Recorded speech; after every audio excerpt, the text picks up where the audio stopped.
Good evening, everyone. Can you hear me in the back? You all right, Fred? Good evening. Welcome to Candidates Night 2022. My name is John Ruda. I'm the town administrator, and I'm taking the place of our town moderator who, because of a scheduling conflict, was unable to moderate for tonight's event. I'd like to start off, if you would join me in the Pledge of Allegiance. I pledge allegiance to the flag of the United States of America, and to the republic for which it stands, one nation, under God, indivisible, with liberty and justice for all.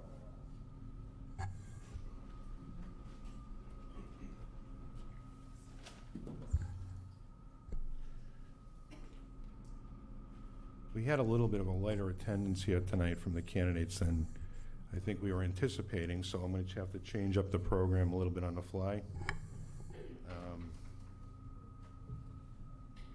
We'll start off with the school committee candidates, if they would come up to the table. Right up there. I'll go over the format and the rules real quickly.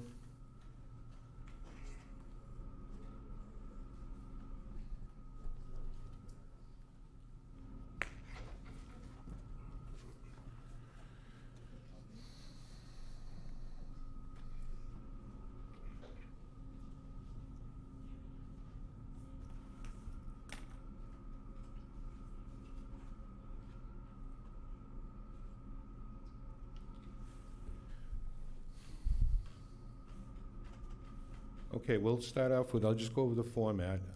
It's going to be similar to what we did last year. Each candidate shall have 3 minutes to address the audience. Prepared questions will be asked of each candidate. Each candidate has 2 minutes to respond to the question. I will allow a few questions from the audience at my discretion. Additionally, 2 questions have been posed in advance via Facebook to our 2 candidates for school committee. And if we want to stick with me asking the 2 questions, or I think the person who asked the questions is actually here, do you want to go ahead and ask them? Okay. And then we'll have closing remarks. Each candidate shall have 3 minutes to address the audience. The order of addressing questions by each candidate shall be in random order. All candidates shall answer questions and address other candidates in a professional manner. Negative or derogatory comments to the candidates by any of the participants will not be tolerated and immediately addressed by me. Any continued actions may result in the individual being asked to leave the event. This rule applies to the audience and the candidates. I don't anticipate any problems because we've never had any in the past. It's only been a little bit lively. So, in no particular order, does anybody would like to go first? I'll always volunteer to go first, Okay. Get it over with. Why don't we go ahead and have you introduce yourself to the audience and people at home? Hello, my name is Caitlin Panzik, and I'm running for a seat on the Dudley Charleston Regional School District School Committee. Is this on? Okay. I'm Caitlin Panzik, and I'm running for a seat on the DCRSD School Committee. Thank you for coming tonight to listen to all the candidates. I'm honored to be here and excited for a chance to represent the children of Dudley. I'd like to start by publicly thanking Mrs. Kabala for her many years of service to our district, including the years that I attended this district myself. I've lived in Dudley for the last 13 years. Before I lived close by in Webster, and my husband and I purposely returned to this community soon after getting married and before starting a family. As I've heard many others say, we moved to Dudley for the wonderful school district that our town offers. Professionally, I have a Master's of Science in Nursing, and I work in the maternity department at UMass Memorial in Worcester. I currently have 3 children that attend the Dudley schools. Emma goes to Dudley Middle, Olivia goes to Dudley Elementary, and Benjamin is at Mason Road. I've always been active within the school district since my children entered the schools. I volunteer my time at Walking Club at DES to ensure student safety while physical activity is promoted and integrated into recess. In the past years, I was a parent volunteer in the library to help foster the love of reading for students after the librarian positions were cut. I volunteer my time and attend many Dudley PTO events. I currently serve on the school council at Mason Road and have done so in years past. In addition, I've always volunteered my time in each of my children's classrooms and beyond, such as field trips, field days, etc. I do all of this because it gives me a wonderful opportunity to meet the teachers, other parents, and of course the children that my kids are around every single day they enter the building. My priorities, if given this opportunity, include being budget conscientious, developing fair and concise policy for our district, maintaining a collaborative working relationship with the bargaining units, and to oversee and evaluate the role of superintendent. With each and every one of these, my focus will always remain on the students. They are my reason for running for this seat. Parents are more involved than ever. This should be embraced. While none of us have the exact same opinion on each and every topic, it is important to have conversation to reach the best potential solution with the student's best interests at heart. I'm qualified for this position, I'm passionate, I'm educated, and most importantly, I'm a parent that wants to see my children have the best educational experience that our community can offer them here in Dudley. Thank you. Thank you, Ms. Panzik, and now Ms. Chickering. Hi, is this on? It's on. I'm Maureen Chickering. All right, I'm a lifelong resident of Dudley. Our school system is one of the best, and I would like to keep it that way. My 4 grandchildren attend Dudley Elementary and Middle School. Running for the school committee would give me an opportunity to give back to the town. I work at assisted living right now. I do activities, and I enjoy the elderly, and I have a lot of experience keeping a group interested and having a good time. That has nothing to do with this, but all right, I didn't write a 3-page letter, so I'm running now because I'm semi-retired. I have lots of time, and I would like to do something for our town, and since my grandchildren are in the school, I'm very concerned about how things might go. That's it. Thank you, Ms. Chickering. We're going to go right on to the questions, and I'm just in random order going to go back and forth and pose them to you, and I'll start with, why don't we stay with Maureen Chickering for now. In terms of your expectations, what do you think is expected of you as a school committee member? Well, I know the 4 things that we have to do there. It's mostly the budget. I actually wrote it down. Evaluate and hire the superintendent, create, amend high-level policy, set district budget, oversight, and collective bargaining with unions. I would be on-the-job training because I have never been on a school committee before. Okay, thank you. Ms. Panzik? As Maureen said, those are the expectations, overseeing the superintendent, developing policy for the school, overseeing the budget, and then collaborating with the collective bargaining units, which includes the M&A and the MTA, or the DCTA. I think there's also an expectation to uphold the opinions and the wants and needs of the community. There's a lot of competing important things that Dudley has to, fix, including the budget problem in the towns. We just had an override, and yet we're still in the same boat where, we can't come up with the money for the budget. The budget for the school is almost half of our town budget. And then, of course, we have the water issue. Our town relies on all of these issues to be fixed in order to attract people to our town and increase our revenue. So we need to fix these problems so that we can move forward and have the great schools that we all know we have, clean water, et cetera. So. Thank you. This one is Ms. Chickering. Could you tell me what kind of relationship should the school committee have with its community, with its parents and families, and with faculty and staff? Well, it should have a very good relationship. You should listen to the staff and the community and the parents and make your decisions based on what you learn. Okay. Ms. Panzik, what kind of relationship should this school committee have with the community, with parents and families, faculty and staff? I think it's important to be trustworthy. Obviously, in a small town, there's privacy that needs to be protected if things come forward in executive sessions, et cetera. As a healthcare provider, I know that privacy is very important, and I'm legally obligated to keep many things private. I think that's true for, whether it's, like I said, disciplinary things. Not that I would be overseeing the staff, I only oversee the superintendent, but you have to have a trust with each other, open communication, willingness to learn. I'm not sitting up here saying that I know everything. There's a lot I still need to learn, but I'm willing to, and I'm able to learn, so. Okay, thank you. I feel like everybody's really tense tonight. I want this to be more of a conversation, so kind of in your own words, we'll stick with Ms. Panzik and go back to Ms. Chickering.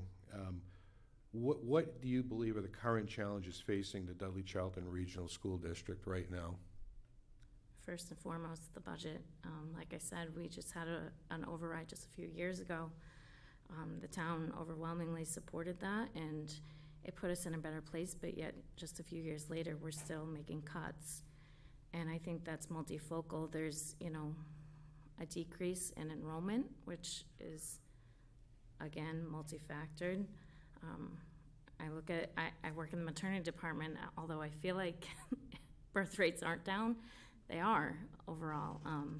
And there's other choices out there. During COVID, people did go elsewhere. People enjoyed working or learning remotely and homeschooling, and some of those people chose to stay there. So I think that retention of staff and students is important, but obviously our budget needs to be looked at, and some tough decisions have been made, and they were necessary, but we need to find a way to be able to continue to provide the schools with what they need and what they deserve. Ms. Chickering, what do you think the challenges are that are facing the Dudley Charlton Regional School District? Well, I agree the budget is a big thing. Retaining good teachers. Obviously, Charlton has more kids than we do, so we don't seem to be growing as much. I don't know all the problems that are facing it. This is just a question I'm going to throw in. In your opinions, is there enough money, not enough money, or just right? Ms. Chickering? I would have no idea. Ms. Panzik? Just for clarity, do you mean the budget for the DCRSD or in town, or? The town's side of the assessment, for example. Enough, not enough, or just right? Well, I think that this year it wasn't enough because we had to go back and make further cuts. The school committee, I was here for some of them, but sometimes my work schedule gets in the way, but I do rewatch a lot of the conversation that happened. And, the school committee presented a budget and we just couldn't meet it. And I understand that if we were to meet that budget, there would have been cuts in other departments, whether it was the police department or the fire station or whatever it may be. All of those things, like I said, are important. We need to have police, we need to have fire, we need to have clean water, we need to have good schools in order to continue to attract people to stay in Dudley and raise their families here. So I would hope that we find ways to increase our revenue so that we can meet the budget. Like I said, Superintendent LaMarche did make some tough choices this year and had to cut some things, and they were necessary. If you looked at the slides that he presented, it's obvious that enrollment has gone down, not just over the last year or two, but over the last decade and beyond. So there is a decrease in students, and so therefore we have to make decisions. Okay. Ms. Chickering, in making significant decisions for our schools and our students, what are the steps the school committee should take? Given the fact that neither of you are incumbents, the second half of that question would be, please use a past or upcoming decision as an example. If you can think of one that the school committee has used, fine. If not, that's fine too. But again, in making significant decisions for our schools and our students, what are the steps the school committee should take? What steps should they follow when they make a decision? Well, they would have to look at all the facts. They would have to get input from all the departments on what they need. And then they would just have to decide where to go with the money. I don't know of any upcoming issues, so. Okay.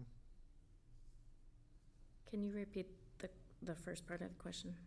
In making significant decisions for our schools and our students, what are the steps the school committee should take? There's not a lot of things that I can really say COVID did well for us, but the one thing is we heavily relied on technology. And I think over the last couple of years, we've definitely received, as parents at least, and there's talk about even reaching beyond just the parents of the school district, but using surveys to see what the important themes are throughout our community. Because you might talk to a friend and you have the same idea, but the majority may think something different. So I think that reaching all those stakeholders, whether it's teachers, even students have been surveyed, parents, community members, and trying to find out the priority that they think is important and what their solution would be, and taking all that input into consideration when making decisions. And sometimes it's still not easy, even having all that input. I think there's a lot that we can learn from the decisions made during the COVID pandemic. I'm sure many of you know I was not happy with a lot of the decisions being made. I voiced my opinion to all the school committee members, and I had many conversations. And that's why I continue to run, because I'm not just going to sit here and say, you did this wrong, you did that wrong. I'm going to put myself out there and try to do better too. With that said, I respect all of them. They gave countless hours trying to make the best decision with what they had.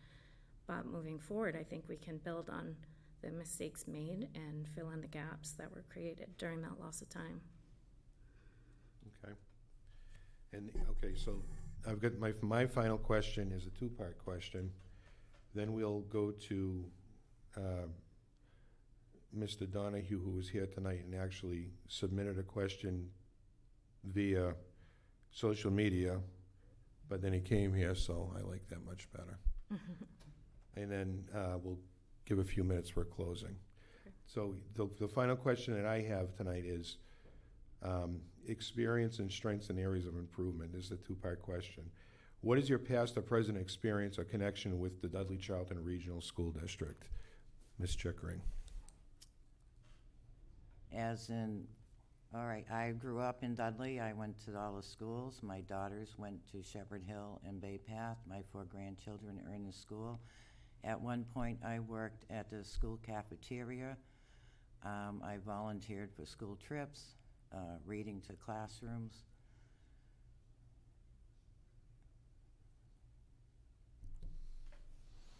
And that covers a lot of experience. Well, at my age, yes. Ms. Panzik? Like I said, I have 3 children in the district. I actually attended Dudley from K through 5 before moving out of town. I believe my classroom was right down the hall in this building, actually. And my children go here. I already listed all the volunteer work, and there's plenty more that I didn't even mention. But like I said, volunteering in the school is, I just did it the other day, and it's the perfect opportunity to see my kids in this setting. I get to talk with the teachers. I get to talk with the kids. They start to recognize me. We went to a birthday party yesterday. They remembered the book I read and the things I brought in to show them. I think it's important to know who my kid is around each and every day and see how they're interacting. Okay. So you both have a little bit of experience with the school system. What do you think are areas of strength and areas that need improvement in the school district? Areas that we're strong at and we do well, areas that might need improvement, and we'll stick with Ms. Panzik to answer Okay. this one. And then So I think that it's well known that many of the people that live in town also work in the town, in the school district, and I think that that brings such an added value that they go that extra mile. I live right next door to the schools. I see the same cars in the parking lot many hours after they could have left, and they're putting all those extra hours into preparing the work for the next day, and it doesn't go unnoticed. My kids, all of them, I honestly can say every teacher I've ever met from my children has been wonderful. Our teachers are a great strength in this district. And the areas of weakness in that same topic, I feel like we've had a very big turnover in administration with principals over just the last few years, and even administration. And I hope that eventually we can have some retention with them too, because I stepped into a management role when I was in just a few years ago as a nurse, and it takes a long time to get comfortable in that role and to make the changes that you want. When people are constantly in and out of these roles, there's not a lot of change going on. And recently there has been some positive change in Dudley. I've seen my kindergartner excel on some of his tests because of the new reading program, and it's amazing to really see the test scores change that much. So sometimes change is good, even though it's scary. It's necessary, and it's good, and so implementing that change takes time. And so if we have retention within our principals and our administration, I think that, everything else will kind of settle down and move forward. Thank you. Ms. Chickering, what do you think are areas of strength in the school district and areas that need improvement in our school district? Well, I agree with her that the teachers, all the ones that I have met, are very good, and they do go the extra mile. As far as the principal in that, I haven't been keeping track of who's in or out. I haven't seen any problems, according to my daughter or my grandkids, so I'm not sure where we could do better. Okay. In addition to Mr. Donahue, is there anyone here tonight that would like to ask a question of both candidates? Someone, how about next to Mr. Humphreys? And then Mr. Donahue, will have you come up next, okay? And then Marcia, you had one.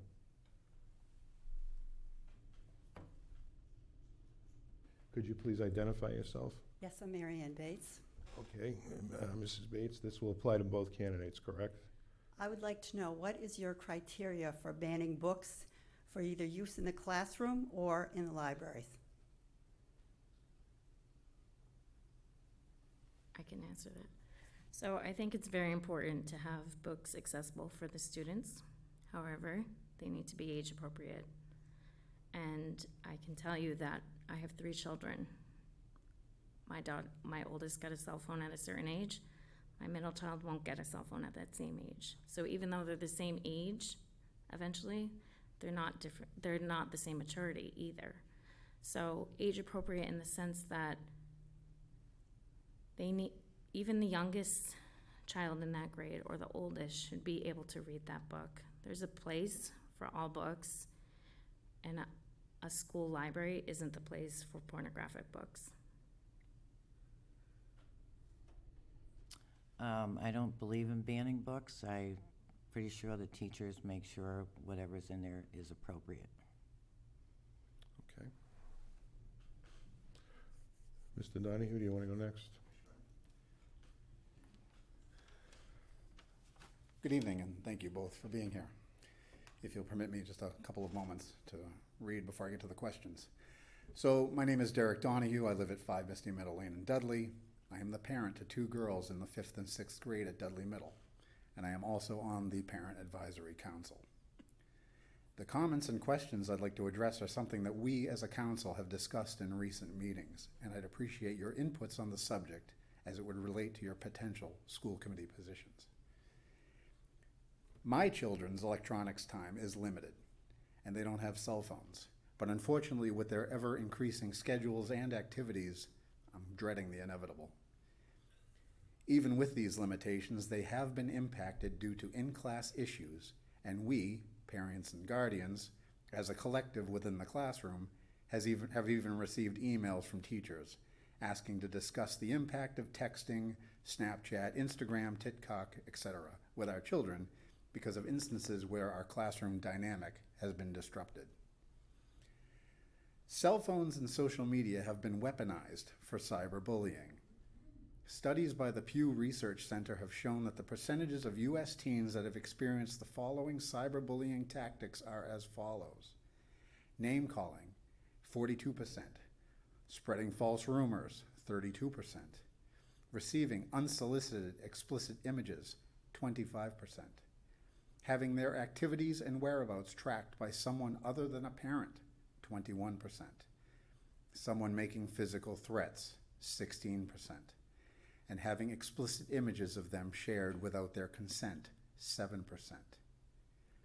Bullying is no longer limited to in-school hours and is now available 24/7. Rates of depression, anxiety, and suicide are on the rise. According to the CDC, as of 2018, reports of children having depressive episodes has increased 60% since 2007. Also since 2007, the suicide rate amongst 10 to 24-year-olds has increased by 57%. This data is now 4 years old, and these issues have only been intensified by COVID. Even the Surgeon General, Dr. Vivek Murthy, this past December 2021, warned of a devastating mental health crisis amongst adolescents. Now, I am of the opinion that the first line of defense against all of this begins in the home. It is up to us as parents to have the tough discussion and introduce access limitations and boundaries. However, it is an issue that extends beyond the home, not only to schools, but to sports teams, groups, clubs, etc., and is something that we should all be working towards minimizing. So my questions to you both are as follows. Number one, what are your thoughts? What is your familiarity? What is your stance on social media and cyberbullying as it relates to the children in our district? We'll start with Ms. Chickering, please. Well, I think it's horrible to begin with, but I don't see that it's under the purview of the school committee. Ms. Panzer? So I agree that it does start in the home, but I think with a lot of things, it does carry over to school. These kids bring their electronics to school, even with policy in place where they have to put them away. I know my daughter mentions certain kids bring them out often. I think it, like I mentioned, my daughter has a cell phone. There's many days where I regret giving her that, but with scheduling, it was kind of a crutch for us to be able to drop her off at the dance studio for 4 hours and know I had access to her at any moment. With that, I had my husband's IT. He kind of takes the role on this. He puts up firewalls and all kinds of stuff for the children. We both check in on their electronics frequently. I found things that are inappropriate. I think it's, I either have a conversation with my child, the other parent. I've never had any instances where it's been brought up at school, but I have seen it.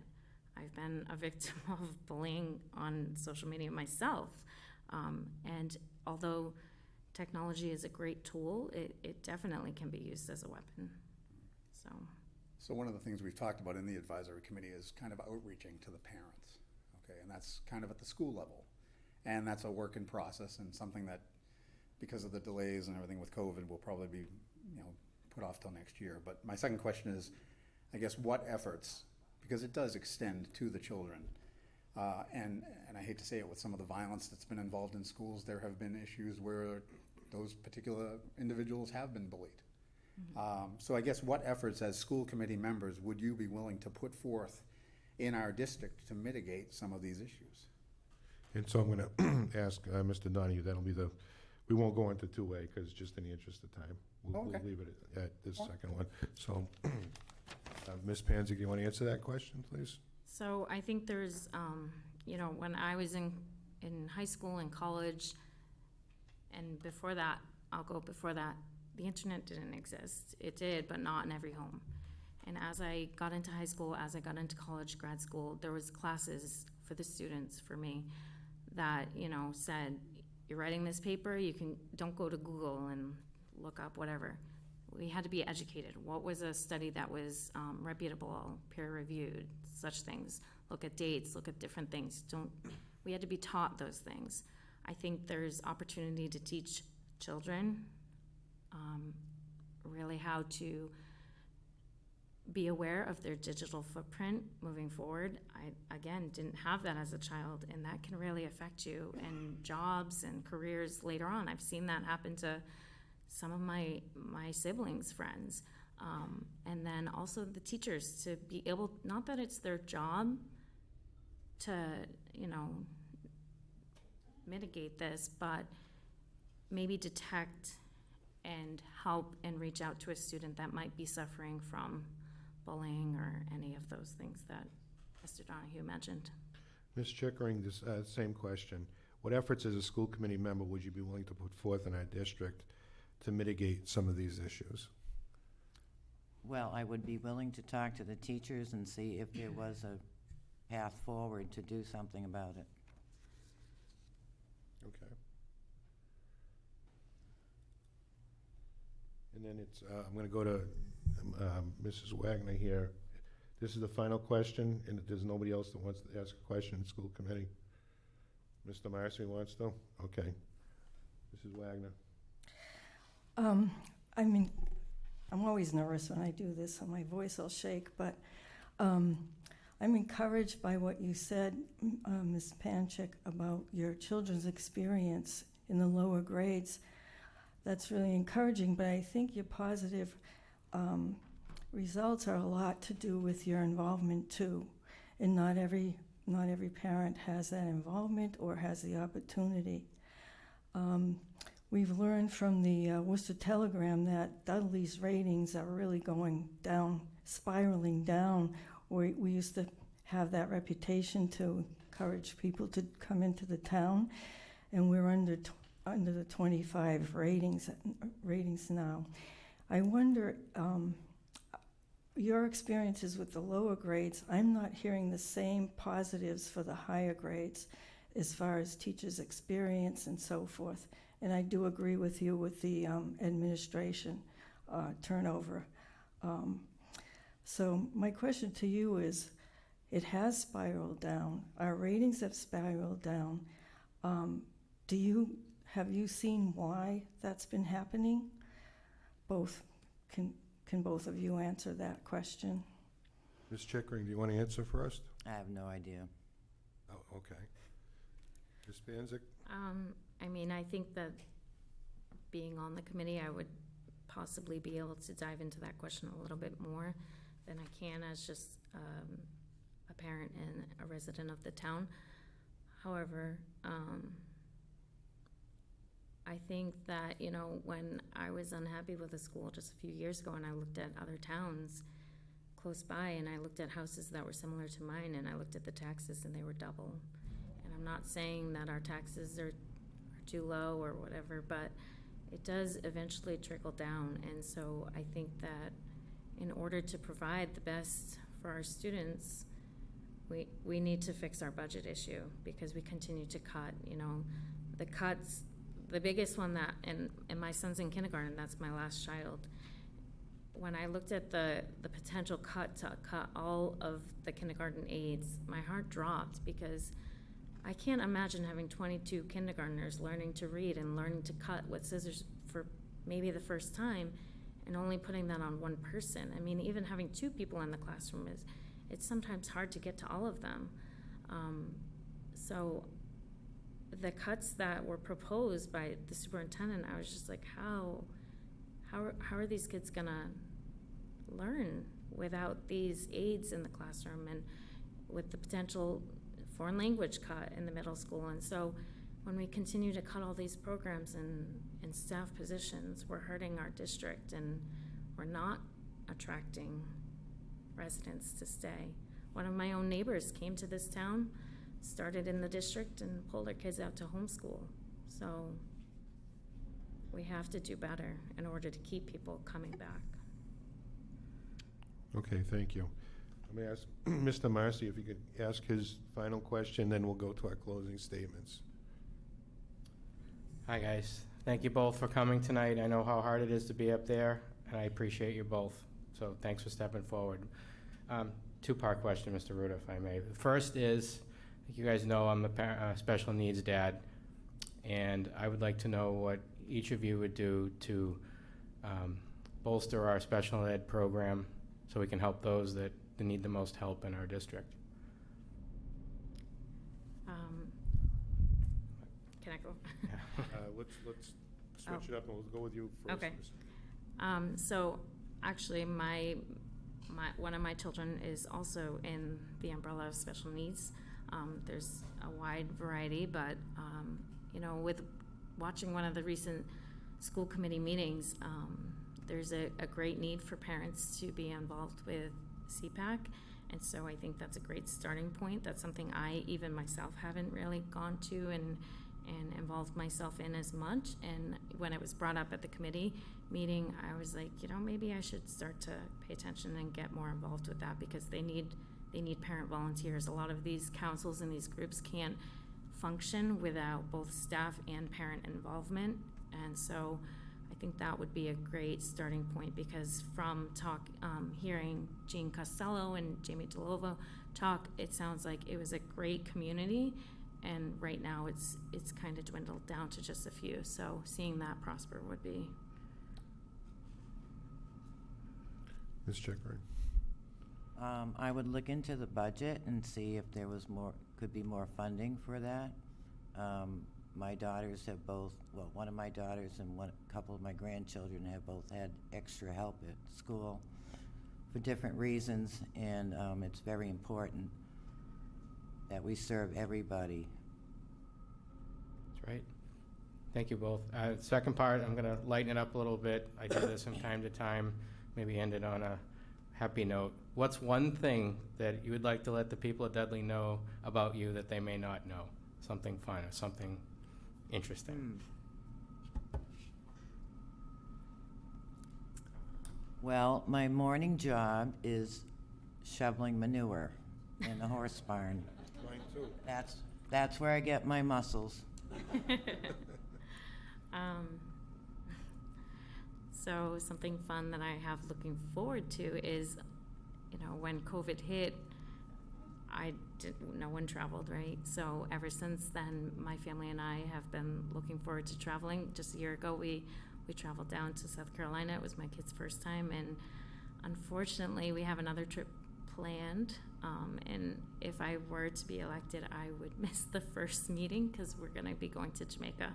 So that's something fun that I'm looking forward to. Not necessarily about myself, but I'm trying to incorporate more traveling into our lives.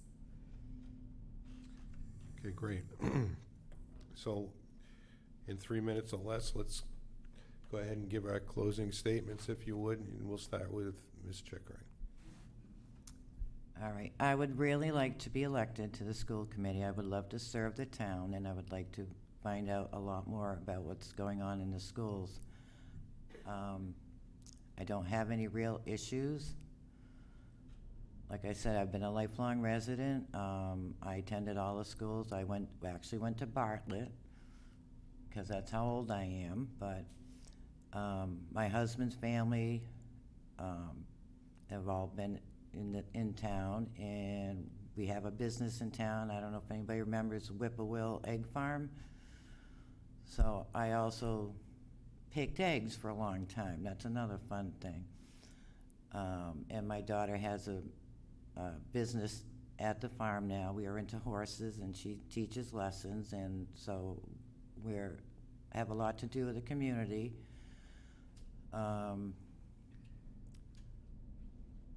It's a good town. I would never go anywhere else, and I would really appreciate your vote. Thank you. Ms. Panzik? Thank you for your time and interest in listening to me and my goals. It is so important that we have strong leaders to make decisions for our town. It's even more important to offer the students of our community the necessary skills in order to become our leaders of tomorrow. I have a sign that says, if you want to change the world, go home and love your family. All the time and energy I have invested is because of my 3 children. They're my motivation for all that I've done and I'll continue to do to ensure our reputation here in Dudley is upheld. I would be proud to serve the children of DCRSD for the next 3 years. So on July 13th, I humbly ask for your vote as I'm dedicated to invest my time for the benefit of our community's future. Thank you.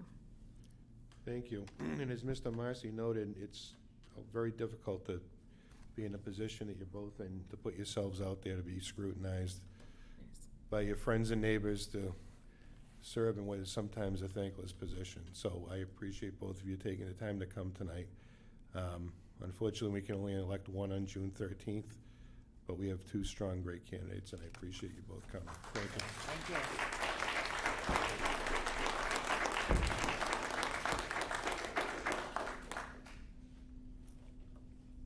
I think to cleanse our palate, we'll go with, asked if the town clerk would like to come up, and she's running unopposed, but I think she should have a few minutes, if she'd like a few minutes.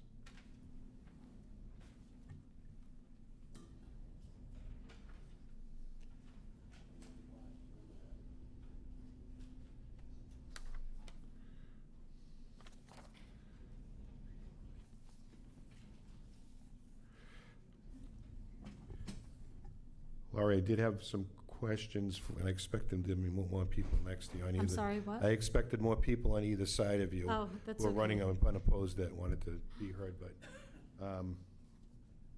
I guess the floor is yours. Would you like to start with an opening statement? Sure. Then I've got 2 questions, and then we'll Okay. ask the audience if they have Okay. any. My name is Lori Smith. I'm a lifelong resident of Dudley. I've earned my master's in business administration and my Bachelor of Science in Business Administration from Nichols College. I have been the town clerk for the past 3 years. I enjoy the position very much. I think what I like the most out of it is it's varied. You never know going in the office one morning what you're going to be doing.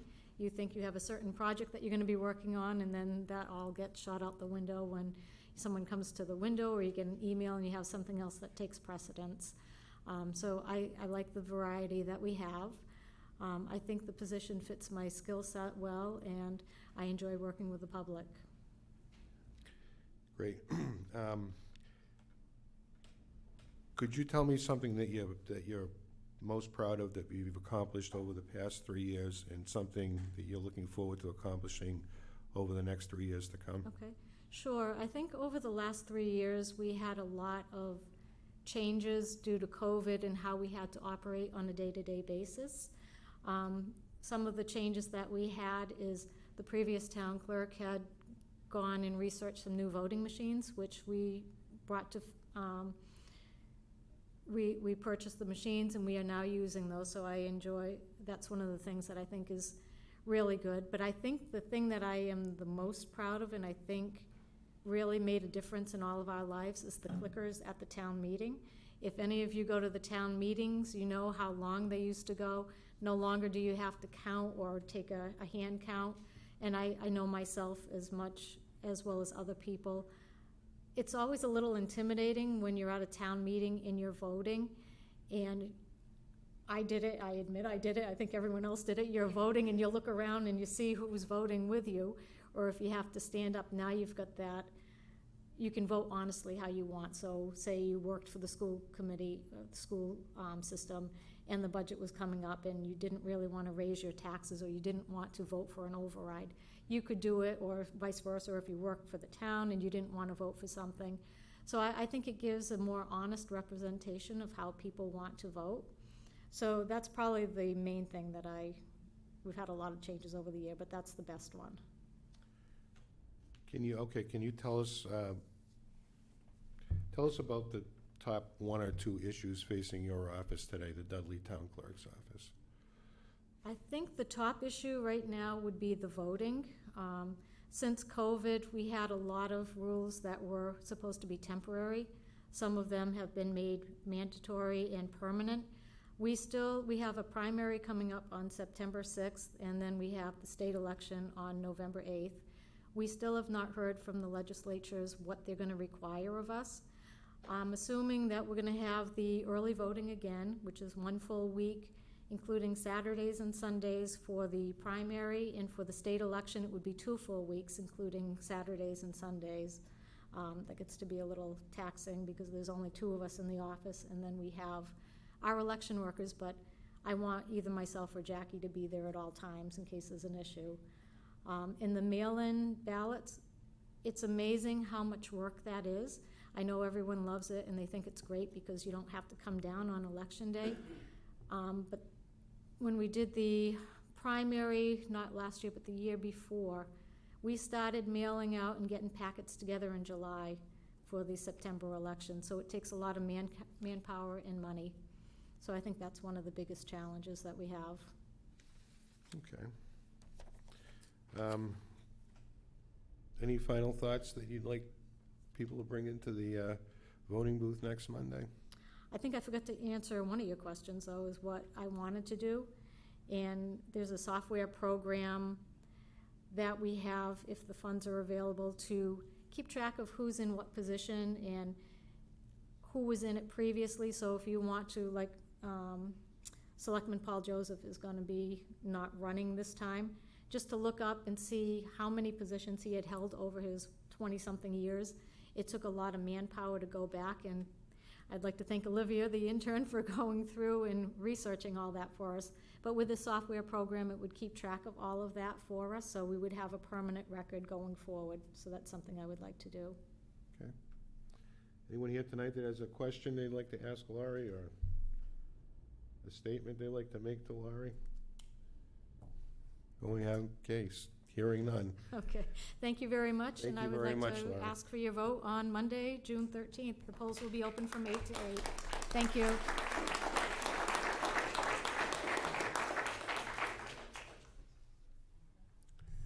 Okay, next I'd like to ask the candidates for Board of Selectmen to come up if they would, please.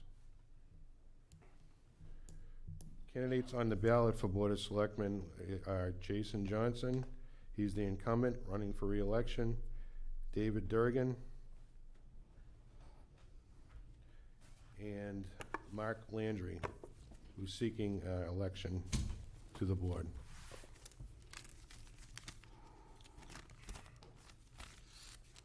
Okay, the format is going to be very similar to the same format we used for the school committee. Each candidate's going to have 3 minutes to address the audience in terms of introducing yourselves. You'll get the same prepared questions. They'll be asked to both of you. The public will have the opportunity to ask questions if they have any, and then you'll have a few minutes to make, 3 minutes to make closing remarks. So if that works, in no particular order, we'll start with Mr. Landry. Good evening. Thank you for coming. Thank you for having me. My name is Mark Landry. I'm a lifetime resident of Dudley. I'm a husband and a father. I graduated from Shepherd Hill. I was a veteran of the United States Air Force, serving during Desert Storm and part of the Cold War. After the military, I worked in private security in different places in the United States. I was also a call firefighter and EMT in Dudley. I have been a member of the Finance Appropriations and Advisory Committee for some time, holding the position currently of Vice Chair. I have also been a member of the Capital Improvement Planning Committee for many years, currently holding the position of Chairman. I also serve as Town Constable for Dudley. I'm an active veteran with the Polish American Veterans of Webster and Dudley as a past commander, adjutant, junior vice commander, and judge advocate. Also with the Honor Guard with the Webster Dudley Veterans Council. I'm employed by the Commonwealth of Massachusetts in the Executive Office of Labor, where I served as an adjudicator and a state investigator.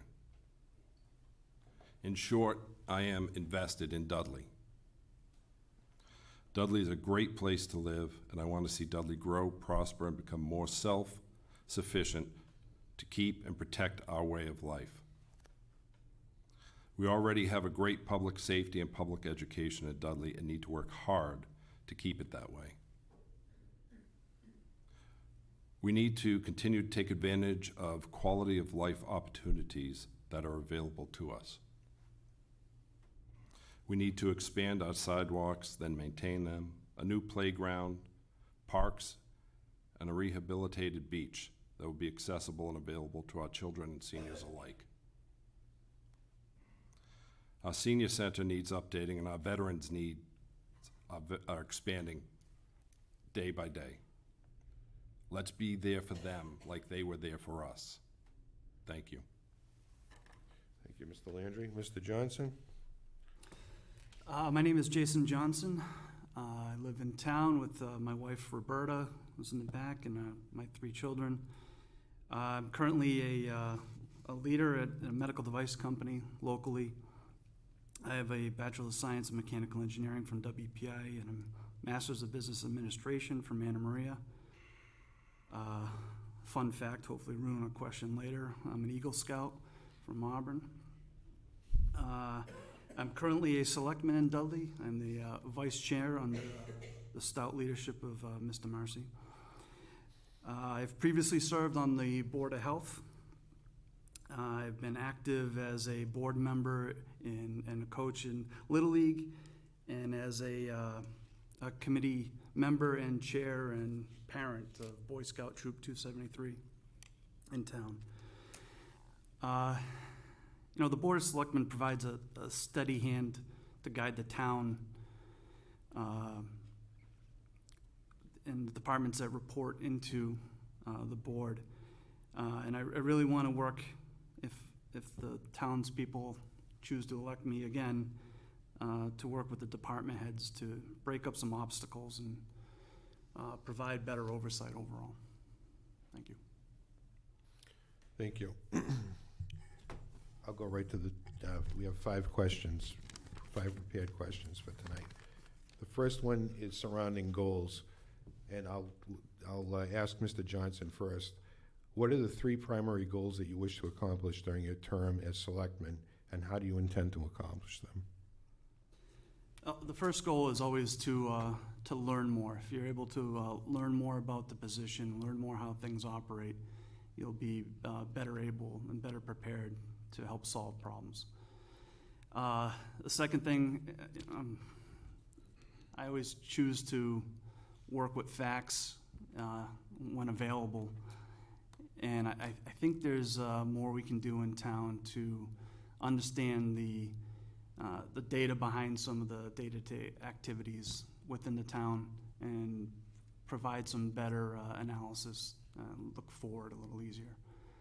And third, I focus mostly on problem solving. I always want to see, what is the problem we're trying to solve? Is that really the root cause? And if not, how do we get to the actual root cause so that we can decide what countermeasures we can put in place to solve the problem? And that goes across the board. It doesn't matter if it's a question about highway. It doesn't matter if it's a question about budget. You always have to start with the facts. We like to get emotional in town on occasion, and I prefer to put that aside and start with the facts. Thank you. Mr. Landry, what are the 3 primary goals that you wish to accomplish during your term as selectman, and how do you intend to accomplish them? Well, I think I'd start off with at least one member of the Board of Selectmen should be a veteran in order to bring that unique experience and perspective to the board. So I would think that a vote for me is a vote for veteran representation on the Board of Selectmen. Being born and raised in Dudley, I'm interested in maintaining and improving the quality of life we come to expect in this beautiful community of ours that a lot of us work very hard for. Stay focused on quality of life initiatives, reopen the playground, improve the beach and park paid for by grant money here at the town hall. I would look at a recreation committee to focus on the recreation facilities we have and improvements that are overdue, and advocate for those important quality of life initiatives. I want to find a way to update our senior center and expand programs for seniors, focus some of that talent from the various town departments, as I've experienced over the past several years, to assist the director of the Council on Aging seeking and obtaining grants. I know that you asked for 3, but I think the biggest goal would probably be not to interfere with the things that we're already doing well. Okay, thank you. Mr. Landry, what grade would you give the town in the area of economic development since 2019? What do you see as strengths and weaknesses in expanding Dudley's tax base and as an obstacle to attracting business and development? What's your plan? Great question.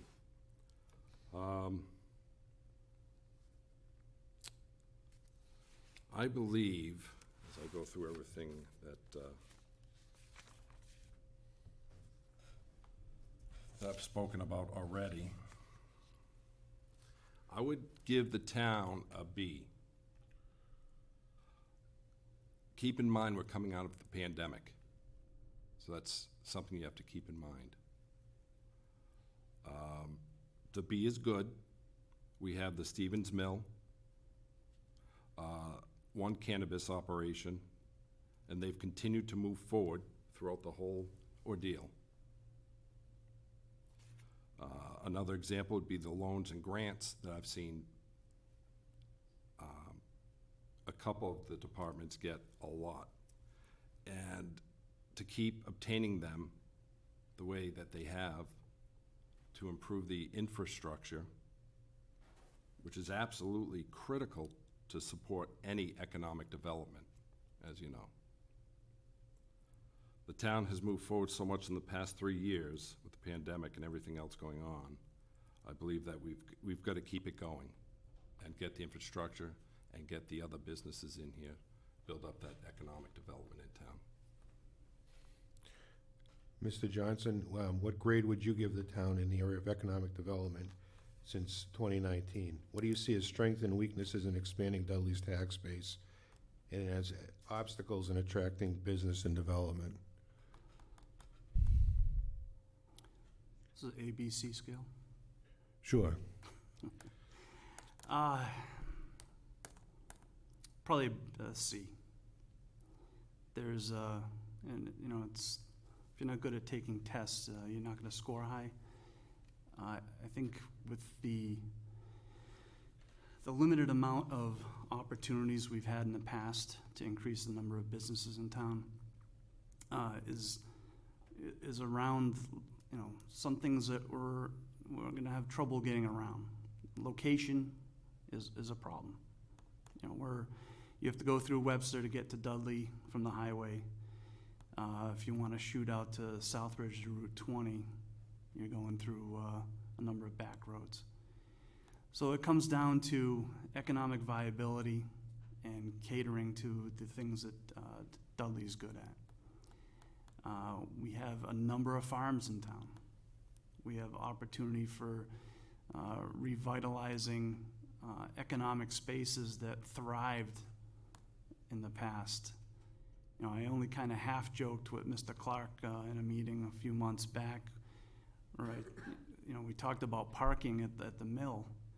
And we got to remember that in the, you know, as late as the 90s, there was still manufacturing jobs in parts of that building.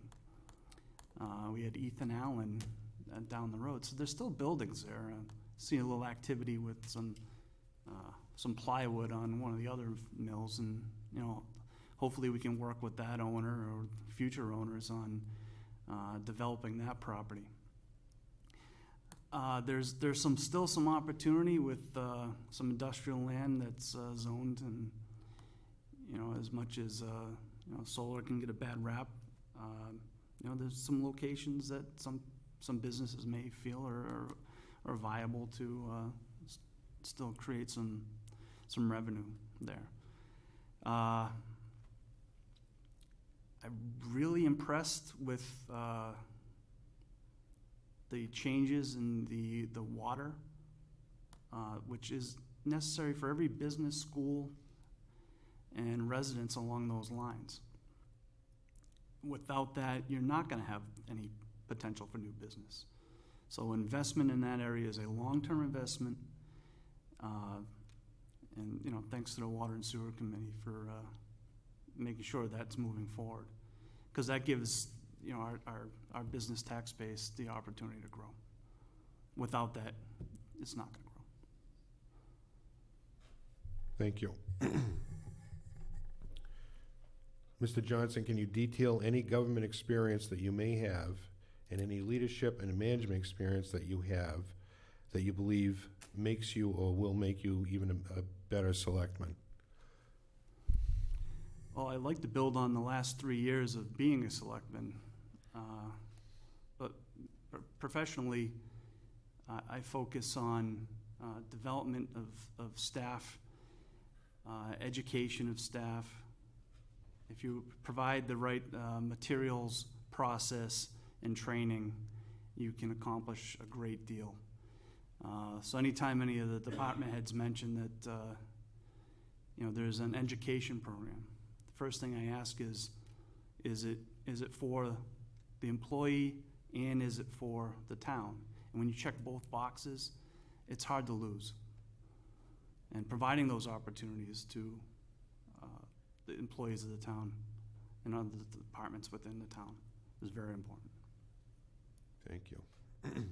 Mr. Landry, can you detail any government experience that you may have and any leadership and management experience that you have that you believe would make you a better selectman? Yes, as I've brought up my experience on the FAA and the Capital Improvement Planning Committee, that's given me a lot of experience with all the departments. Being on-call firefighter EMT for the town gives me another aspect of how departments are run. Working for the Commonwealth for over 20 years gives me all kinds of different views on how governments run, both at the federal, state, and local level.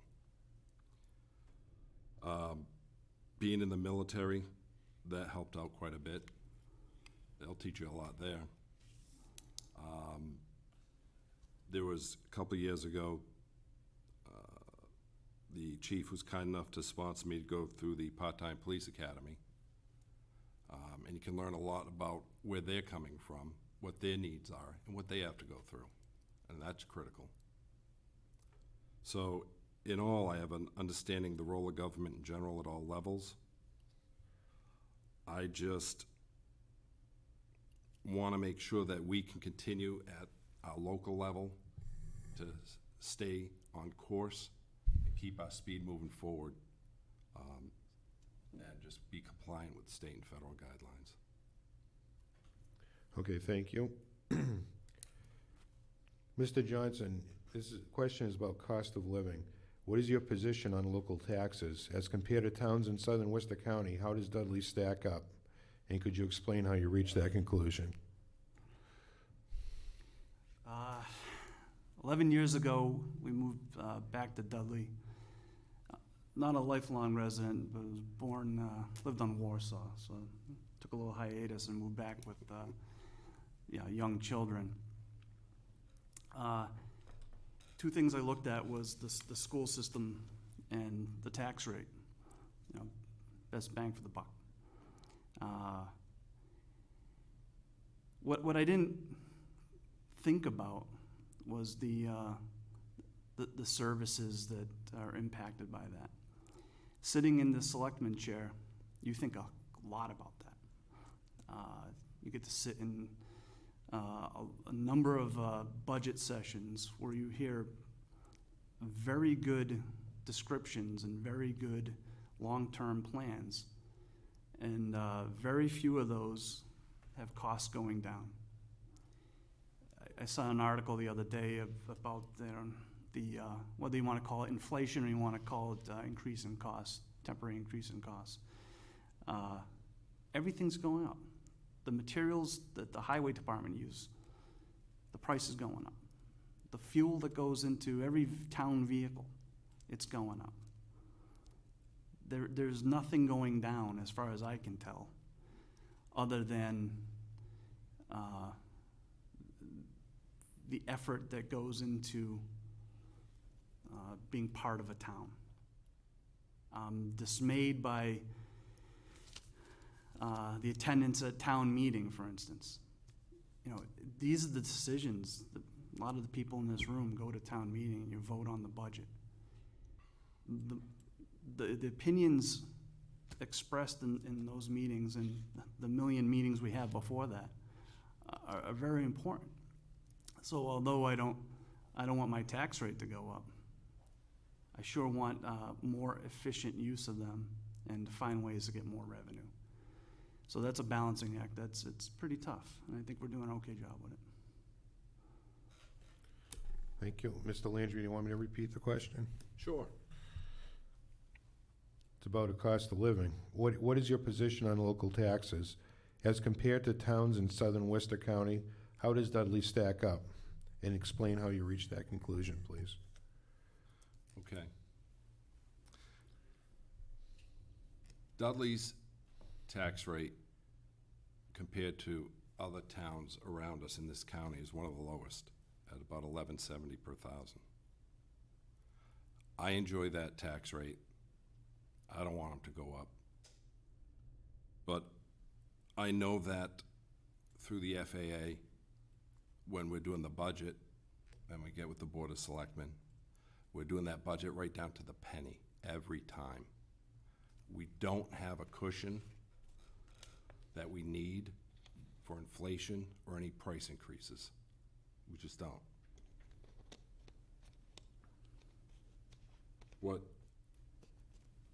I remember when we were just going through the school assessment, it was brought up earlier about the school assessment. About 4 years ago, there was a plan. And this year, we couldn't even meet that. We don't have the money. You did make it happen, but we don't have the money. And I think at this point, the only way would be to have fair and adequate taxes to keep up with what we need in this town, so we don't lose any of the great services and resources that we have. Okay. And it's the last one, and then we're gonna see if there's anyone from the audience here tonight who'd like to ask you both a question. So the biggest challenge is the last question. What is the single biggest challenge facing the town of Dudley over the next 12 months? And how do you propose to deal with that challenge? And we'll start with Mr. Landry. In my opinion, I would say it's our tax base. I believe that we need to expand it, and we have to look at economic development. We already have a committee that's tackling a lot of those issues. And I believe that if we're going to support limited development, open spaces, and rural character, we need to find ways to pay for them. I see two options. Either increase taxes or promote smart economic development that will expand our tax base. I don't believe that we can preserve what we love most about our community by saying no, or even worse, taking no action to provide us with the revenue needed to run it and run it well. So I believe that we need to focus more on how and not saying no. Okay. Coming out of the lack of a COVID economy, we have, like I mentioned before, we have price increases across the board everywhere. There's budget requests from the school system to maintain services that townspeople have come to expect. There's huge water projects that are needed to deliver water to areas of the town at a predictable rate for the long term. To fund these changes in the budget, like Mr. Landry said, you can increase the tax base, and how do you do that? Other than all the great ideas that Mark already had, there's town-owned properties that are maybe useful. There's a plot behind the courthouse that could be developed. It's out of the way. It's a potential to bring in some revenue. I think we need to look at all those options. I don't want to sugarcoat it all. You can't put a pause on the changes in the world. So how do you fund what society in Dudley expects? And it's quite a balancing act. So you've got to get more business in.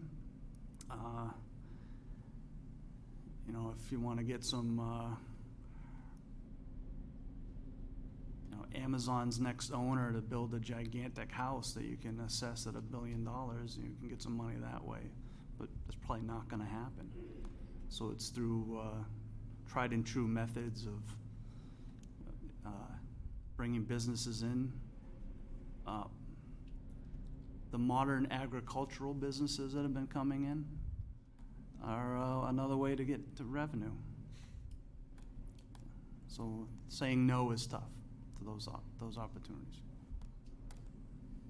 Okay, thank you. Before we go to the closing statements, I'm going to ask if there's anyone here tonight that would like to ask a question of, is it Mr. Frank?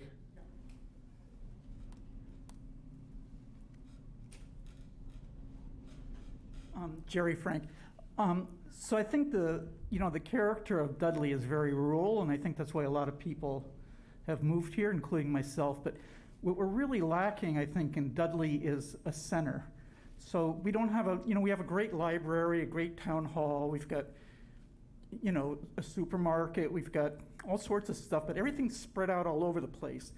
So my question is, do you think it's important, and if so, would you work towards that, towards creating a center of town where people can go like on a Saturday, where you can actually walk to a playground while somebody's in the library, somebody else is getting a coffee at a coffee shop, things that exist in Dudley already, but they're so spread out that we don't have, people tend to go to another town for this kind of thing, just to hang out, because it's, we built our library down there, our town hall is here, the supermarket's up there, coffee shops are in a different place. It just seems, that would be my first question is, do you think that's an important issue, the non-rural part of Dudley?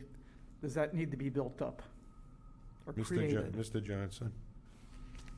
I was thinking about this just recently, and there's two characters to Dudley in general. 100-something years ago, when the mills were built on the river, it was to provide, the ability to power textile mills and all that great stuff. And, affordable housing was built near the mill. And that's part of economics. And before everyone drove a car, you wanted to live near work. And then there's the other part of the character of Dudley, which is you need wide open fields to grow crops and raise animals. So having a center that meets the needs of both is kind of tough. It's an interesting idea. But if you want coffee, you need to be near a water line. So I think it needs to be somewhere centrally located, probably downtown. And downtown is right now probably West Main. But it's an interesting idea. We can think about it. Mr. Landry?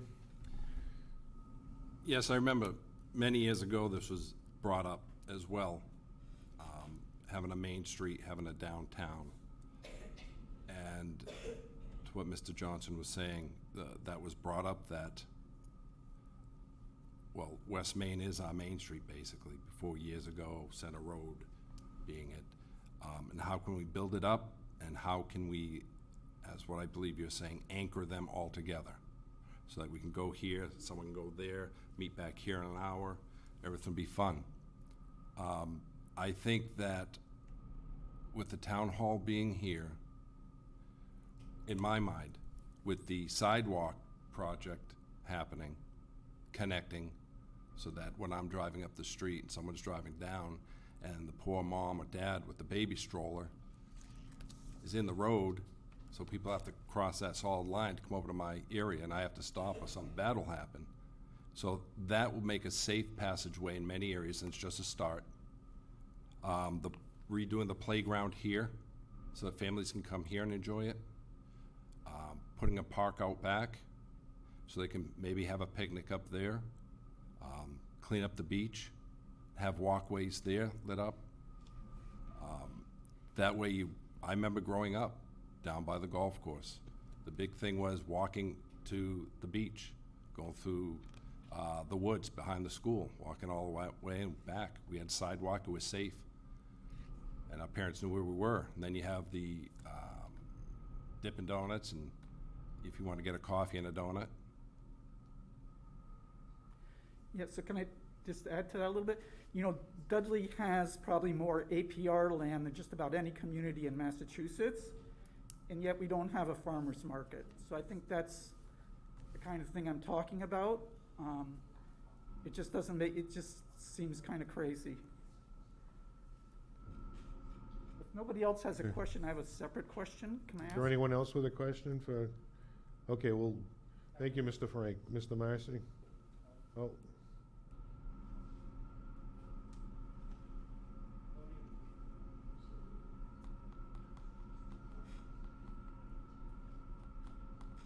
Again, thank you both for coming tonight. It is very difficult to stand in front of your peers and your neighbors and your friends, and I appreciate you both being here, showing up tonight.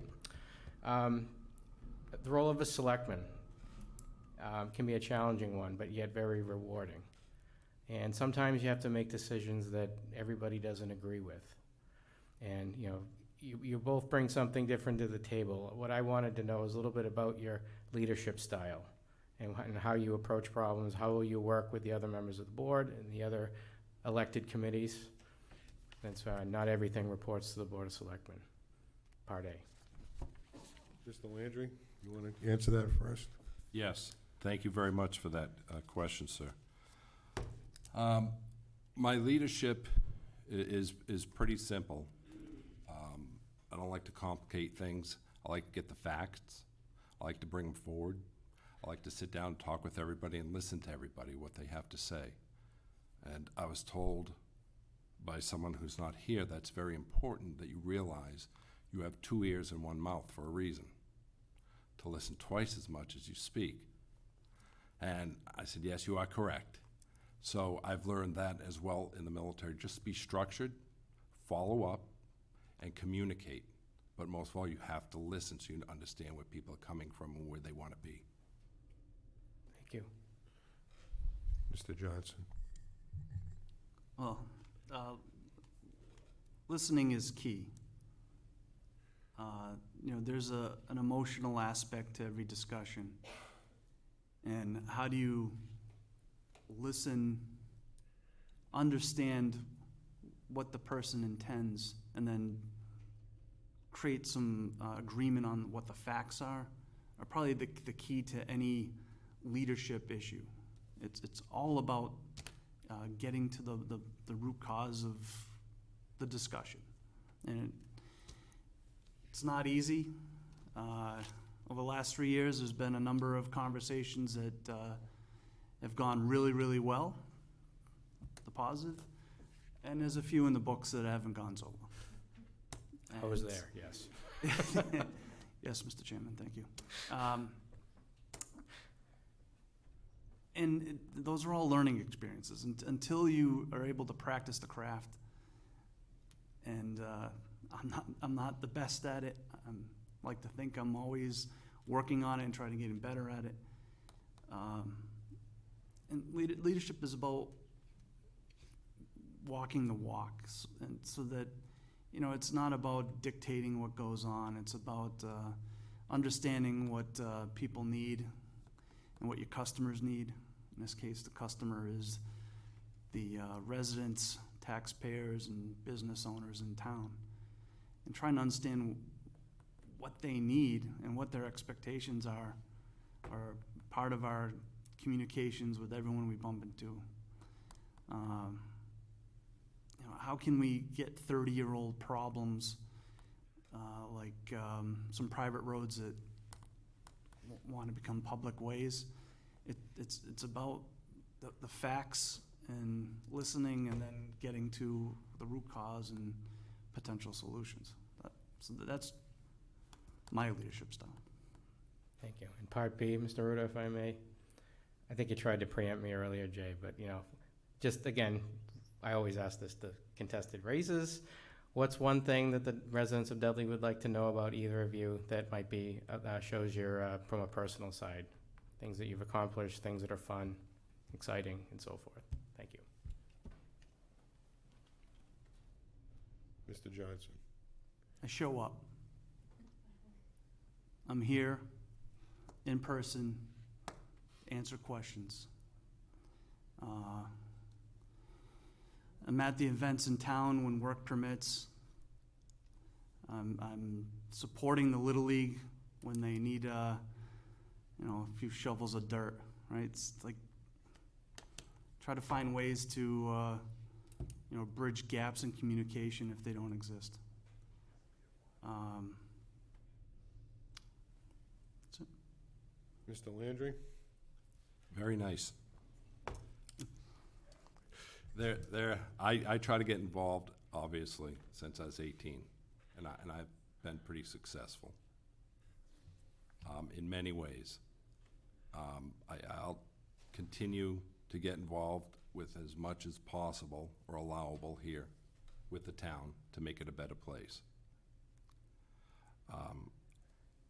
We have such great potential here, and no matter where I've been in the country, no matter what time in my life, you can always learn something new.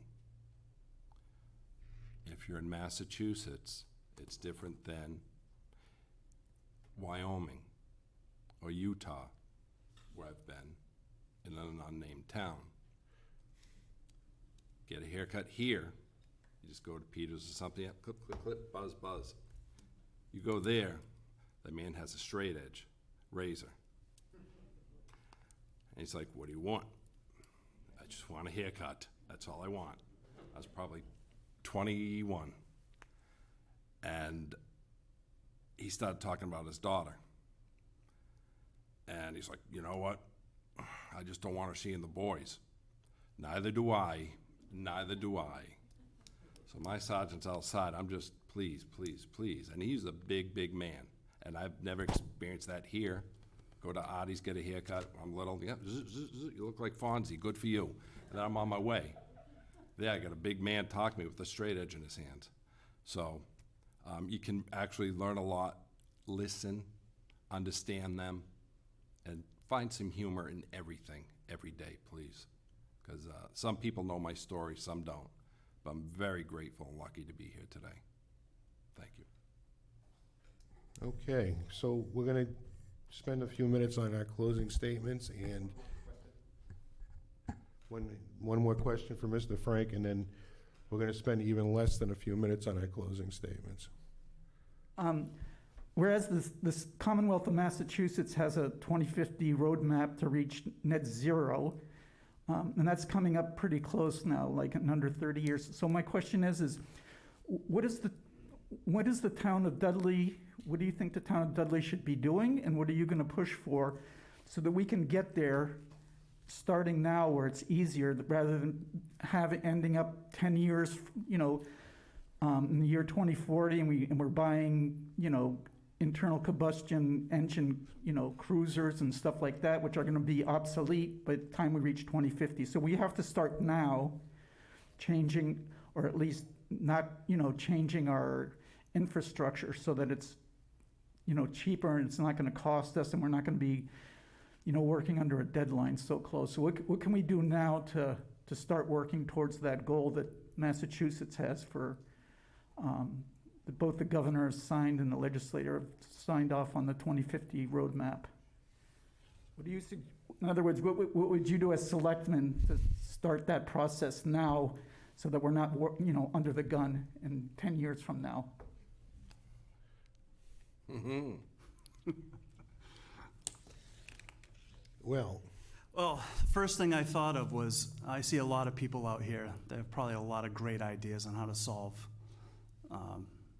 some of these problems. I see a lot of empty slots on the ballot. I see uncontested races. I see the potential for boards that could get together and come up with these ideas. And some of those ideas require outreach. You need to know about your tax base. You need to know about your customers and the future customers as well. So I don't think I have a good answer. I have solar panels on my house. I still have all my hair. My bill goes down, and I've got kids running the bill up. I use alternate methods of fuel because I don't want to use oil all the time. And, I think it's about education. You want to talk about government overreach and mandating things. I'm probably not going to be your guy. If smart people can get together and find ways to get businesses and residents and taxpayers on board to come up with ideas, how the town can move forward in those ideas, that would be great. Mr. Landry? You speak very well. If I Excellent. could build off of that. Knowing the I saw state, you let me go first on that one, too. you like that? Knowing the state as I do, I know when they come up with a plan like that, it's a matter of time before they come up with the requirements, guidelines, and mandates for the cities and towns that we're going to have to follow. Communication is skill, and we're going to have to find people who can communicate. A committee would be absolutely outstanding, so we can reach out to the state, find out, hey, what are your guidelines right now? What's your plan right now, and why, and how is that going to help, so that we can build something that works for Dudley? Because our needs can be different than other cities and towns, even though sometimes the state likes to give us generalized mandates. But I think that's an excellent starting point, and don't let up. Keep moving forward. Okay, so let's do our closing statements if we could, and then we're going to, we have a few write-in candidates that I'd like to hear from after this session is done, and that will be a wrap. So in no particular order, I think Mr. Landry started. So, Mr. Johnson, if you could give us your Oh, closing like we go to statement. first again, yes. Excellent. Unfortunately, I burned through most of my closing points in answering the questions, so well done with the questions tonight. I've learned a lot the last 3 years as selectman. I've made mistakes. I'm trying to learn from them.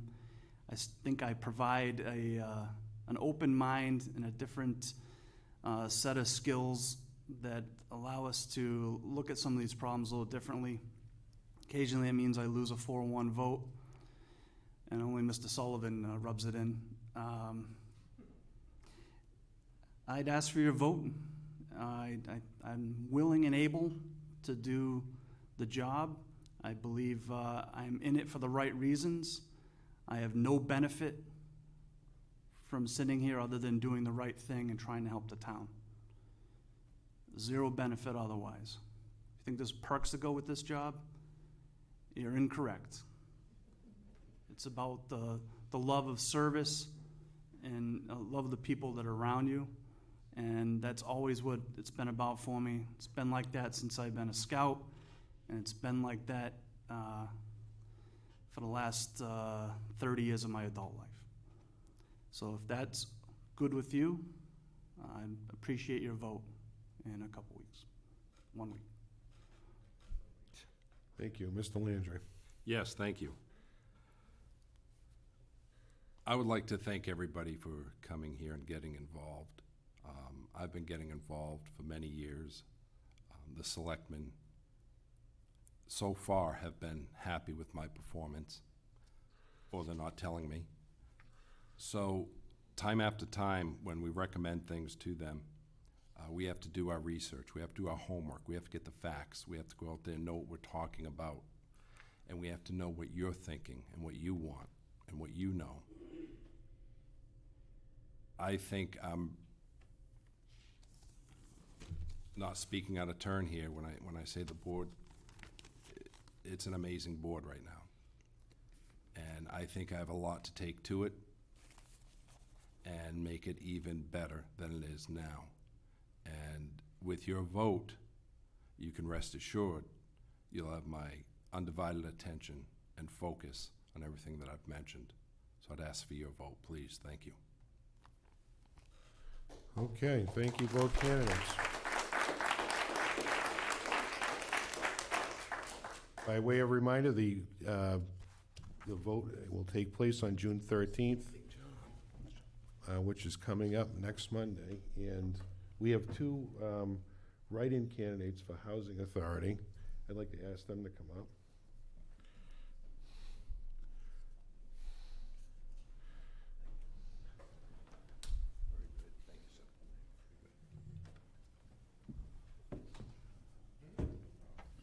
Our first write-in candidate is for a 5-year term on the Housing Authority.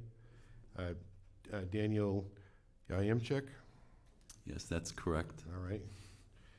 And our second candidate, who's seeking a 3-year unexpired term, is Colin Humphreys. So thanks for stepping up. Thanks for coming in at the last minute and offering your names up as write-in candidates. We certainly hope that everybody will at least put in the effort to write your names in the spaces and acknowledge the level of effort it takes to put yourselves forward like this and come up here tonight and answer a few simple questions that I have. So, starting with Colin, could you tell us about yourself and why you've decided to run for Housing Authority and what you hope to accomplish over the next 3 years? Yes, absolutely. For those of you who don't already know, my name is Colin Humphreys. I have lived in the community of Dudley for almost my entire life. I went to school here, I've grown up here, I've gotten to know many of the great people who live here, and I've gotten to know truly what a special town this is. I'm currently working in my political science degree at UMass Amherst, and I actually have been part of this town government before when I served as the student representative to the Board of Selectmen back in 2020 during COVID, which was definitely a one-of-a-kind experience for sure. Like I said, I know how special this place is and how beautiful this town is. However, it's so important that we make sure that this town is accessible for everyone. The cost of housing can be high since we have such a high quality of living. And it's important that, especially after the COVID pandemic, that our vulnerable populations, like our seniors, our disabled individuals, and individuals who make a low income are able to afford housing. We have a great thing happening over at the Joshua Place right now, and I'm very happy that the Stephen Lennon Mill plan passed at town meeting. I think it's very important that we assure that these facilities are affordable, that we assure that the facilities are up to date, that everything is high quality, and that there aren't things broken, and that facilities are working okay. And it's just so important that we make this town accessible to our vulnerable communities. So that's really why I'm running. When I saw there was no one running for these very important positions, I realized how important it was that we had a full board of housing authority commissioners in order to care for our most vulnerable populations who are in need of affordable housing. Thank you. Mr. Yamchik? Tell us about yourself and why you've decided to run for Housing Authority and what you hope to accomplish over the next 3 years, please. Let me just say, does this guy have a wonderful future or what? He's freshman in college, and I live with this young man, so he's driven me to come here tonight. And it's the passion that he has that has sort of reignited me in some sense. Because I do love this town as well. I've lived here for approximately 17 years. I was born and raised in Worcester. I'm a graduate of Anna Maria College with a degree in social relations and also a master's degree in counseling psychology through Framingham State. For the last 30 years, I've been a state employee and serving children, adolescents, and parents. 17 of those years has been with the Department of Children and Families. So in my experience, which I can't believe 30 years has gone by so quickly, but I've experienced how homelessness has really impacted individuals in so many different ways. And we talk about not just the obvious of not having a home, but medical issues and mental health problems that people face when they don't have adequate housing. And it's something that all vulnerable need to be protected. And since I am protecting the most vulnerable in the state, I think coming full circle to protect adults, elderly, and those with disabilities would be, I would feel very proud to be able to do something like that and to continue protecting the vulnerable in the next several years. And I think my wife wants me out of the house after I retire in the next few years too, so I need to keep myself busy.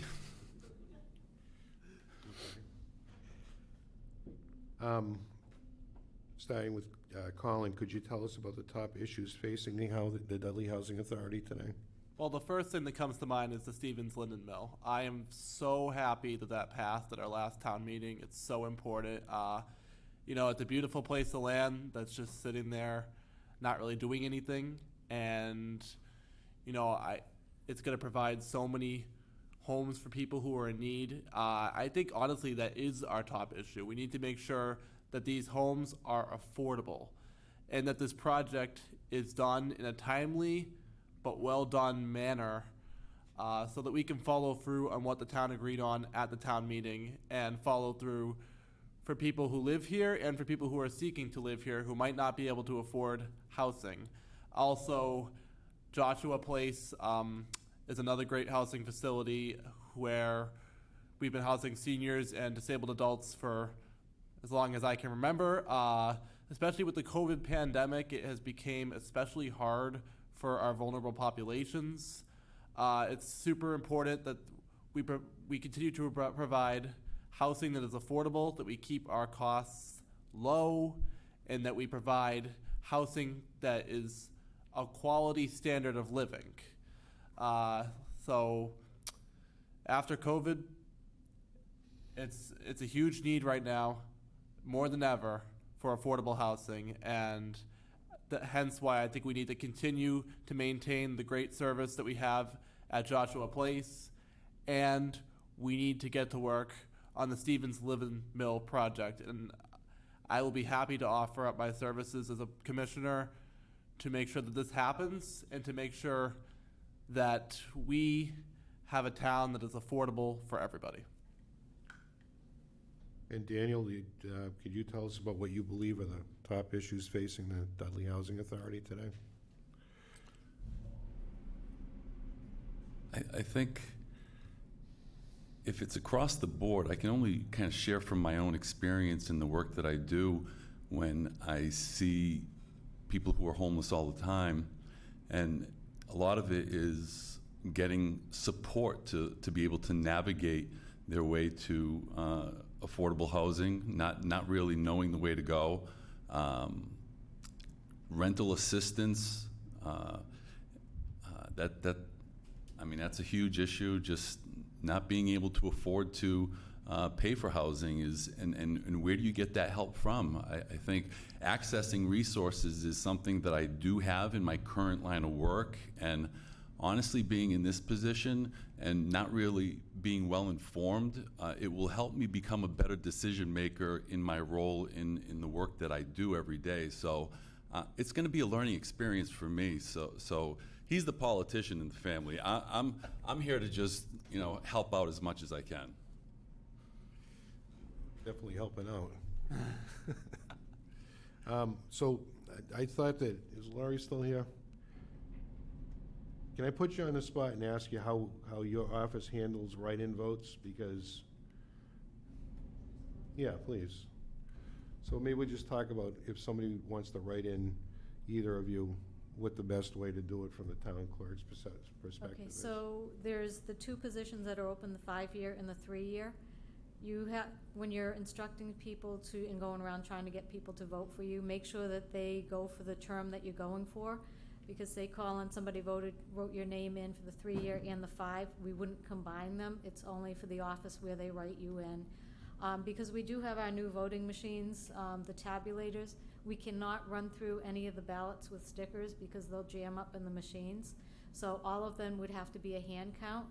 So my preference would be to have little sheets of paper that you make up and hand out to people. They can bring them in the voting booth with them. It'll have your name, your address, the position you're going for, and the term. So that would be the ideal way to do that. And if I can follow up, do you have to spell the name correctly? Both of these candidates have let us know their intent to run as write-in, so if they spell your name incorrectly, it would not be an issue because we know the voter's intent. Okay, great. Okay, thank you. Thanks very much. Is there anybody in the audience that'd like to? Yeah, Mr. Donahue, and then Miss Wagner, you can come up. Ladies first. Okay, how do you spell your names? Humphreys, Colin Humphreys. I forgot my first name gets misspelled sometimes. It's Colin with one L, Colin. Okay. And then my last name is Humphreys, Humphreyes.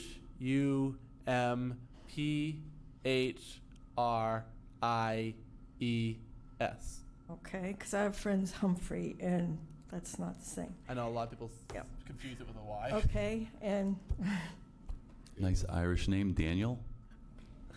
And the last name is Jacchim,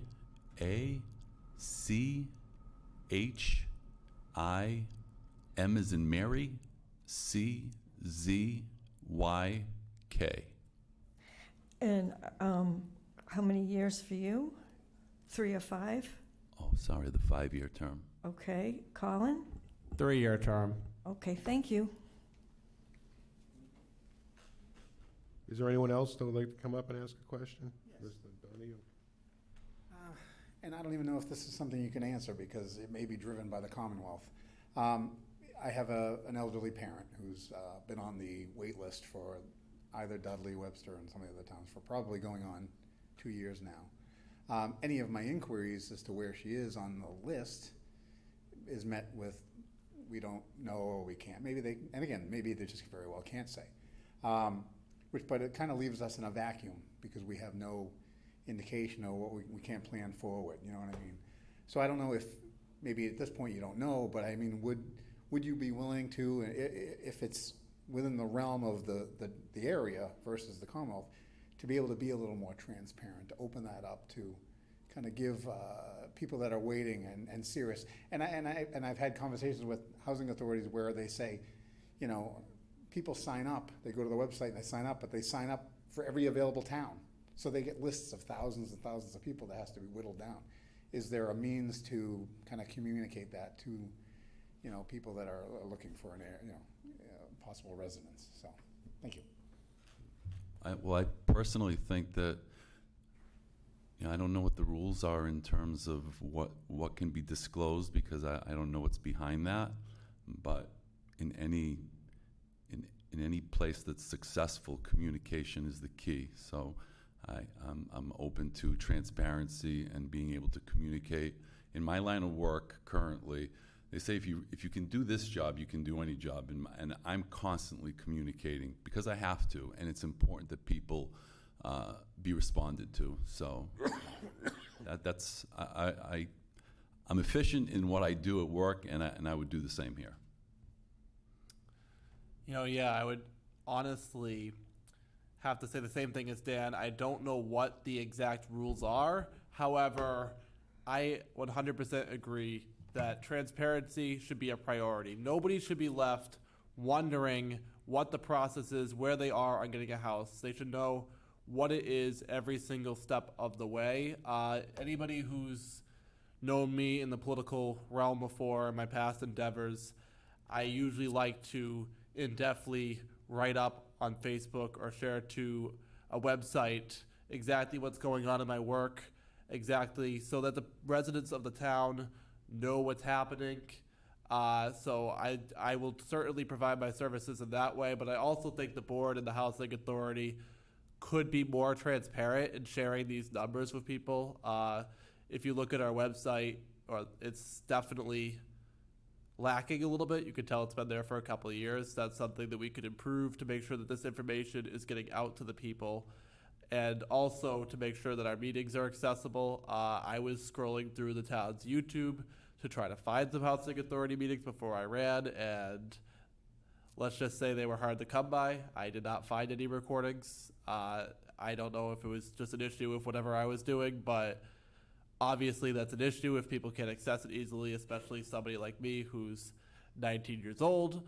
So yeah, I absolutely think that we need to improve our transparency as much as legally possible and ensure that our residents and their families and those looking for housing in this town know what their status is, where they're at, and what we're doing on the commission to help them get housing.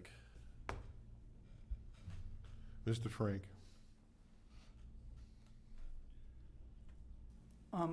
When the town of Dudley has control over, you know, some real estate and also the operation of the housing authority, how much of importance would you give to starting the process now of reaching net zero and trying to get ahead of the 8 ball on the 2050 roadmap to reaching net zero? Like, how important do you think it is to start now on that process? You know, I recognize that climate change is one of the greatest threats to humanity at this time, and I've mentioned this before. You know, the state has set a goal for net zero 2050. And as you mentioned in your previous remarks, it's extremely important that we aren't rushing to do this in 2040, 2045. This is something we plan ahead for, especially as, you know, we're seeing the real effects of climate change happening in real time. I think sustainability and renewable energy is something that should be in consideration when building new properties, as well as looking into our existing properties and looking into ways we can make them more sustainable and how we could make the energy going into these properties more renewable, so that we aren't rushing to transition everything come 2040, 2045, and having the town needing to spend a ton of money to do that last second. I think it's extremely important that we get the ball rolling on that now, and absolutely that should be one of our top one of the should be in consideration whenever we are thinking about a new property, and it should be in consideration for our existing properties. Thank you for the question. I don't have a long answer. I think there are ramifications to waiting long periods of time when you're expecting something to be due at that particular moment. And I think the selectmen earlier made it quite clear, even just by understanding where the state is coming from and then putting together a committee would be first steps. I mean, the details are beyond my capacity. That's not my specialty. So, but I obviously would think that there would be need to be some sort of process that would need to take place now to get things going. So I would agree. Okay, thank you. Any further questions in the audience? Seeing none, would you please give us a minute or two of something you'd like us to remember, perhaps the spelling, as we enter the ballot booth next Monday? So yeah, I just want to say thank you everybody for coming out. Thank you, Dan. This is actually my stepdad for signing up to do this. Just fantastic. You did a fantastic job. And thank you to all the candidates for being here. Like I said, here are the goals. Affordable housing, quality housing, and an accessible town for all to enjoy our quality of life that we have here. With that said, I ask you to humbly write me in for the 3-year term. Remember that, the 3-year term. They also call it the unexpired term. It's Colin Humphreys, COLAN HUMPHRIES, on June 13th from 8 a.m. to 8 p.m. here at the town hall. As Lori suggested, I did make a bunch of slips of paper that contain this information. I have them with me here today, so if you're interested, please come to me after. I got plenty, so you can take some home for your family if you want. So that way you can reference that when you're at the voting booth. I know that's not always easy to remember. But yeah, thank you guys very much for this opportunity. I really appreciated being able to talk about my plans and why I want to run to this community. Thank you. Daniel? I'm not as eloquent as you, Colin. I can't, but I must say, I'm really excited for an opportunity to, help this community, to help those who are vulnerable, such as the children in the state who I have been working for or trying to help for the last 18 years in DCF. And one of the other things that I think is important is that it's important for all of us to give of ourselves, and I think volunteerism is a wonderful thing, and it's something that perhaps should be passed on to the whole communities, because it's all our responsibility to help in some way, and it can be in a very minor way too. But as long as you're giving of yourself, even in the smallest way, you're contributing. So that's what I feel like I'm doing here today, and that's it. And my name is Daniel. Last name is Yehimchik. Please remember me on June 13th. Okay, thanks very much.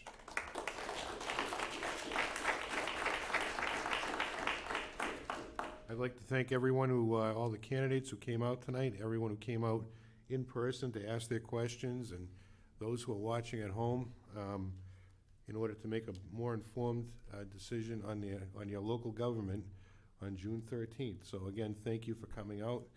Thank you for attending the candidates, and don't forget to vote on June 13th.